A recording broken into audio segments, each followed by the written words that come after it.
Welcome, everybody. I'm the Doc Bob Lee from 107.5 WBLS and BronxNet. Here we go. We've got it going on for you. Our next guest is the co-founder of the Anti-Litter Project.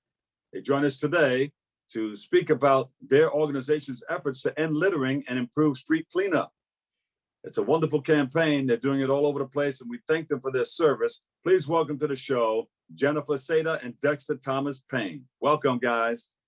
Thank you, Bob. What's going on? Nice to see you. I was mentioning street cleanup because I was a part of the street cleanup campaign back in the day for 92 KTU, 99 XWXLO that turned in from 99X to 98.7 KISS FM and WBLS. And they had a tractor trailer out there, and they put the sound on both sides of that tractor trailer flatbed stage. And we were going around to different neighborhoods cleaning up. We called it the street cleanup campaign. Wow. So you got to let us know how you guys did yours or how you guys are doing yours. That's definitely.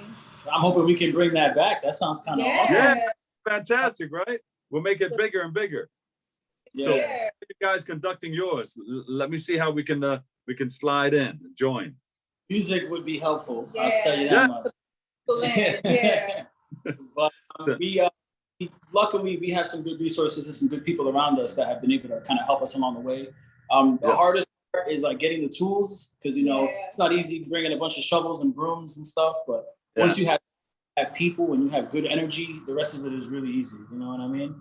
And especially importing the tools too. That's one of the hardest parts when you don't have a car in the city. Yeah, we used to use a shopping cart to get from one side to the other, whatever. Yeah, hey, you gotta get in where you can fit in. If it's just a shopping cart and a few shovels and brooms, you got to do that. And just you can go a long way. You can clean up a whole neighborhood, with just a shopping cart with some shovels and some brooms. Yeah. How did you guys get into it? That's how it really started. Yeah. Yeah. How did you get into it? We lived in the South Bronx, in the Melrose area, right by the old courthouse. It was a lovely South Bronx. Fun, man. Our backyard was literally like the old Port Morris, train, like the railway. So we lived. Yeah. It was just it was a problem area for trash pickup. Yeah. And it was a really big littering spot, an illegal dumping spot. You could walk out of the building and you would just see bags of garbage. Yeah. It was a lot to deal with because we had just got there and we understand that this may be a problem that is way longer than our time there, but it seemed to bother us a lot. And we had a third roommate at the time and we kind of put our minds together and we're like, what if we what if we just helped? What if we did it? What if we did it ourselves? And Go ahead. At the time, sanitation's budget was cut in the middle of the pandemic too. So we really weren't getting much help. So we kind of just turned to each other, for help. Our super, Martin, man, he was a great guy. Seriously. Oh, Martin. All right. The super. A great guy. Martin super. He had a bunch of buildings under his supervision and he did it. Every morning we would see him out there by his damn self. And when we saw that, we were like, all right, not only can we help the block, we can help him. We can make a try to inspire people, Yeah. We should send a turkey over to Martin. Yeah, Martin, here's a Thanksgiving turkey, for helping doing some wonderful things that you've been doing all, throughout the years. Yeah. You have to praise people like that. And thank you guys for joining in and rolling up your sleeves and getting out there and taking care of business to help help the lives of other people, making things look beautiful.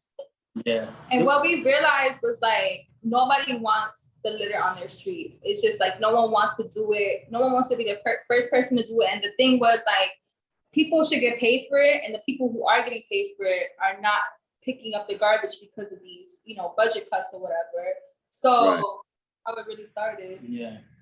So who's helping out now? Do you have the Department of Sanitation or Housing? They have those trucks that can come by. You can load them up. And they can take them down to the dump or whatever. How's that working?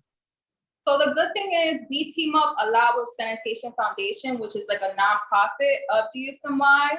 So we basically use DSMY and Sanitation Foundation for them to bring out the tools, for them to table the event, so we don't have to transport the tools. And the hardest part is to pick up the trash after you've collected, 25 plastic bags of litter. What do you do with it? Wow, yeah. Somewhere disposed of properly. And those are things we had to learn as we went, that trash disposal is a strategy. If you do it the right way, it'll get taken. Yeah. But if you, it kind of just sits and lingers, you know? Yeah, so we communicate with DSMY, like whenever we have a trash, pickup day, we'll put it by a litter basket and we'll tell them specifically where we put it so they can pick it up that same day. So it's not sitting out there for pets to go through it. Yeah. Are you guys looking for volunteers or funding to help you with your foundation? Always. We're a grassroots organization. We don't get paid for this, so we understand that not everybody wants to give of themselves or even give money. But what we do like is outreach. We like people who can vouch for us, people who can just see what we do and learn that like we're here to help. You know what I mean? Volunteers you need funds for like the wheelbarrows and the supplies, garbage cans and plastic bags and all that. All that stuff costs. Yeah. We have a GoFundMe, and our GoFundMe link is on our social media. And I will say soon we'll be releasing some swag that will help us also fundraise when it comes to getting more tools and everything. Merch. What is the GoFundMe page? What is it? What is it called? So I think it's the Anti-Litter Project or Clean Up the Bronx. I can't remember. We haven't looked at it in a while, as you can see. They can go to the website though, right? It's on media on Instagram. Okay. So it says the litter project, Anti-Litter Project on Instagram. Yeah, so you can follow us on Anti-Litter Project on Instagram, and we also have an email that you can email. Email us antilitterprojectbx@gmail.com. Yeah, and you guys just doing what are you doing? You have something coming up that we can get involved in, or? Well, the season is kind of coming. We'll put it on the website, and then we'll send people there. Yeah.